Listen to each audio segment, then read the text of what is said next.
పశు దేవుళ్ళందరికీ మా హృదయపూర్వక నమస్కారాలు. ఆ చేలో పండిన రామాపళం ఇప్పుడు మీ ముందు తినబోతున్నాం.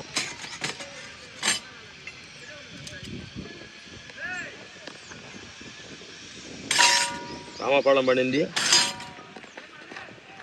ఇది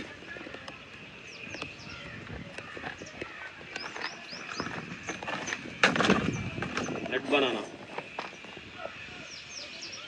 పొద్దున్నే పప్పులు తిన్నాము.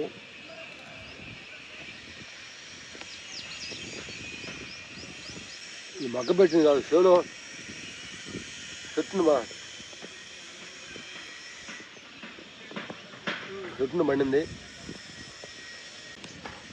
ఈ కాయకి ఒక కృషిలో దీనికి ఒక శక్తి సృష్టిస్తుంది. దీని ద్వారా మన బాడీలో ఉన్న పార్ట్లు ఏదో ఒకటి క్రియేట్గా ఏదో ఎనర్జీ రావటం ఏదో ఒకటి ఉంటుంది. అందుకని ప్రకృతిలో ఏది కూడా డిజైన్ ప్రకారం ఉంటుంది. దేహానికి దీనికి సంబంధం ఉంది. మనం చుట్టించుకున్న ఆల్కహాల్కి అంటే డ్రింక్కి, గుట్టకాలకి, పానుబరాలకి దీనికి సంబంధం ఉండదు.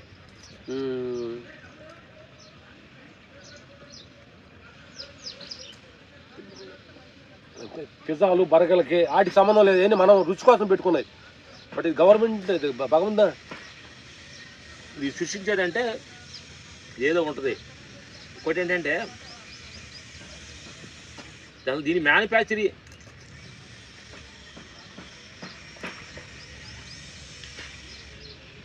ఈ దేహాన్ని మ్యానుఫ్యాక్చర్ చేసిన భగవంతుతో కనెక్ట్ అయితే పొద్దున అదే మాట్లాడుకున్నాం. దీని అది ఎందుకు తయారు చేయడట, ఏంటిది, యవనం ఏంటి, బాల్యం ఏంటి, యవనం ఏంటి, వృద్ధాప్యం ఏంటి, మరణిస్తుంది ఏంటి, దీనికి ఉన్న గుణాలు ఏంటి, మనసు ఎందుకు నిరంతరం మారుతుంది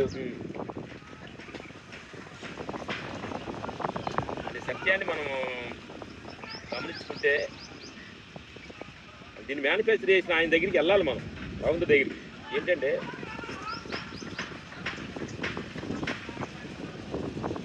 అప్పుడే మన ట్రాక్లు